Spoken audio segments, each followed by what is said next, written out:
Budget Bharat को आत्मनिर्भर बनाने के साथ साथ सबका साथ, सबका विकास और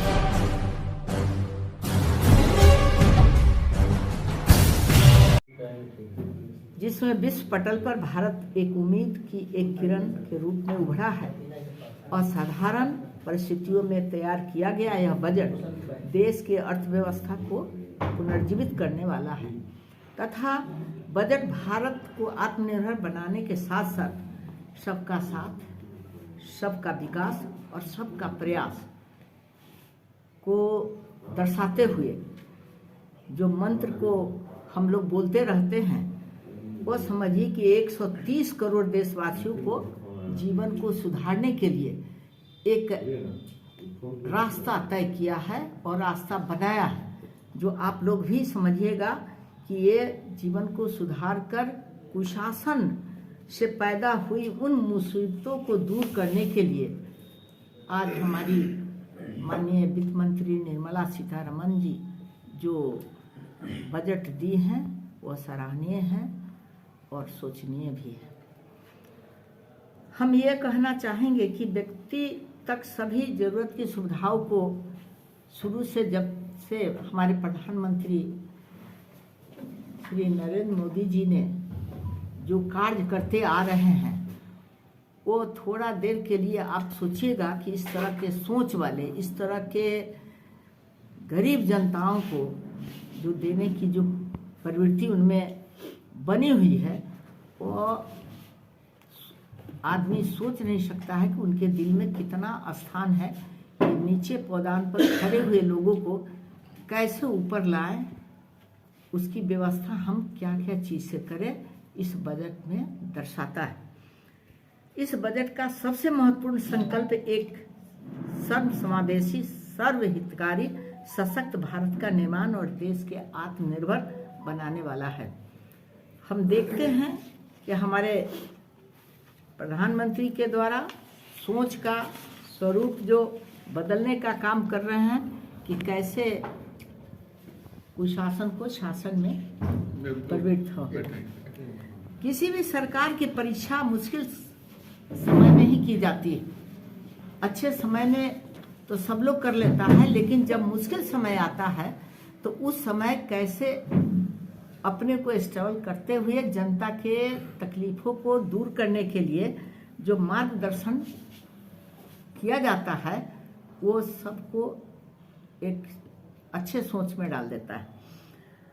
हमारे सबसे पहले तो टीकाकरण जो किया गया और भारत के बने हुए दवा से जो हमारे पूरे देश में और विदेश को भी हेल्प करने का काम किए हमारे प्रधानमंत्री ने, वह टीकाकरण अभियान की गति को एक कवरेज करने में थोड़ा देर तो विरोधी इसके लिए क्या क्या न स्वरूप अपनाया, लेकिन फिर भी वो भी आदमी उस रास्ते पर आने का प्रयास किया और उन्होंने भी इसको सराहने का काम किया। मोदी सरकार देश के किसानों के कल्याण के लिए, उनकी जो स्थिति को सुधारने के लिए जो दृढ़ संकल्पित हैं, उस हम समझते हैं कि आम बजट में एक विकसित हुआ है और आधुनिक भारत के निर्माण का स्वप्न झलकता है। हमारे डॉक्टर ए.डी. कलाम जी जो बोलते थे कि रात में तो हर आदमी स्वप्न देखता है सोए में, और जो दिन में देखता है वो स्वप्न रात को सोने नहीं देता है। वही स्वप्न को साकार करने के लिए हमारे प्रधानमंत्री और बजट का जो पास करवाई हैं हमारी वित्त मंत्री निर्मला सीतारमण जी ने, इनका जो देन है एक अच्छे रास्ते पर लाने के लिए, वो बहुत कठिन परिस्थिति में ये अपने को प्रस्तुत किए हैं। इसी कड़ी में हमारे किसानों के लिए भी बहुत चिंता किया गया है कि उसका लक्ष्य जो है उसको कैसे हम आम जनता के बीच में ले जाने का काम करें, क्योंकि किसान ही देश का ताकत है, रीढ़ है। बिना खाए बिना नींद भी नहीं आती है। जो किसान हम लोग का सेवा दिया है और देने के लिए हमारे प्रधानमंत्री जो काम किए हैं वो बहुत बड़ी चीज़ है। जैसे कृषि कार्य में आधुनिक तकनीकी का इस्तेमाल करना, देश भर में रसायन मुक्त प्राकृतिक खेती, ड्रोन प्रणाली सहित कई प्रावधान किए गए हैं। 2022-23 में अंतर्राष्ट्रीय मोटा अनाज वर्ष, जो हम समझते हैं कि जो भी मोटा अनाज के लिए जो छोड़ दिया था, वो मोटा अनाज की उपलब्धि के लिए उसमें इतना सुधार किया गया है। इस बजट में किसानों को 1208 लाख मीट्रिक टन गेहूं और धान खरीद की लक्ष्य भी इसमें निर्धारित किया गया है। इसके लिए किसानों को MSP के सीधा भुगतान के लिए 2,37,000 करोड़ रुपए इस बजट में आवंटित किए गए हैं।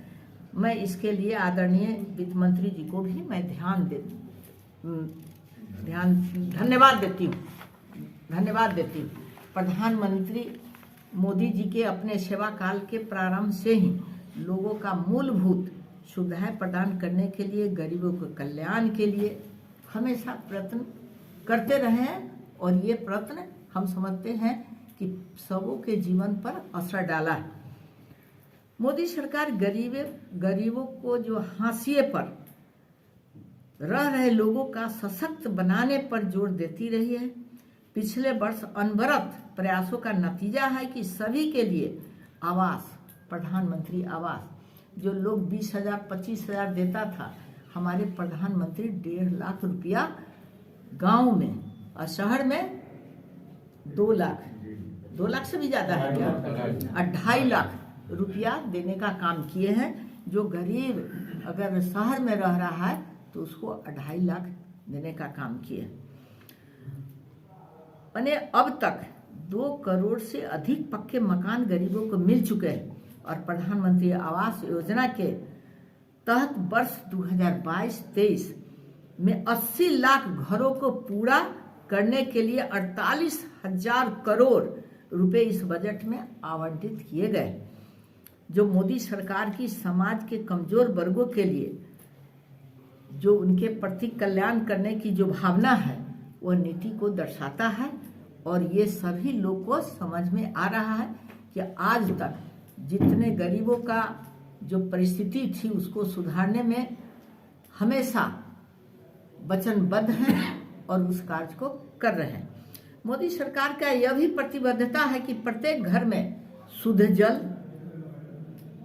पहुंचाई जाए। इसके लिए हर घर नल से जल योजना के तहत इस समय 8.7 करोड़ परिवारों को शामिल किया गया है। वर्ष 2022-23 में देश के 3 करोड़ 80 लाख परिवार को शामिल करने के लिए 60,000 करोड़ रुपए इस बजट में आवंटित किए गए। इससे निश्चित रूप से समाज के गरीब, पिछड़े और वंचित वर्गों का जीवन शैली में सुधार आया है, और उनको भी समझ में आया है कि हमारे लिए भी सरकार चिंतित है और हमारी जो स्थिति को सुधारने में लगी हुई है।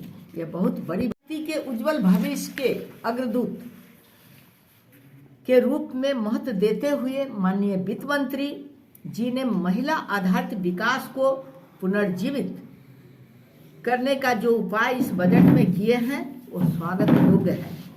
ग्रामीण स्तर की नौनिहालों को बेहतर देखभाल करने के लिए उन्होंने आंगनबाड़ी केंद्र का उन्नयन जो किए हैं वो स्वागत योग्य है। और वो बच्चों को आंगनबाड़ी बहुत सारे खुले हुए हैं, लेकिन उनमें जो कैसे बैठना, कैसे सब चीज़ की जानकारी देना, कैसे दीवारों पर उसका तस्वीर लगाकर उसको सजाकर उन बच्चे के छोटे छोटे बच्चों को, गरीब बच्चों को, जो 40 बच्चे को प्रत्येक दिन शिक्षा और उसके खाने पीने का जो व्यवस्था हमारे प्रधानमंत्री जी का सोच में आया है, वो भी सराहनीय है। बस इतना ही। अभी आप सुन रहे थे शिवहर सांसद रमा देवी प्रेस वार्ता करके बजट के बारे में जानकारी दे रही थी। दिनांक 13/2022 बीजेपी कार्यालय में प्रेस वार्ता किया गया। प्रेस वार्ता से पूर्व सभी मीडिया बंधुओं को शॉल, डायरी, पेन देकर सम्मानित भी की। बस इतना ही। आप छोटी बड़ी खबरों के लिए एमएच न्यूज़ चैनल को सब्सक्राइब करें, लाइक करें, शेयर जरूर करें। अगर आप इस न्यूज़ को फेसबुक के माध्यम से देख रहे हैं तो एमएच न्यूज़ पेज को लाइक करें, शेयर करें, कमेंट ज़रूर करें।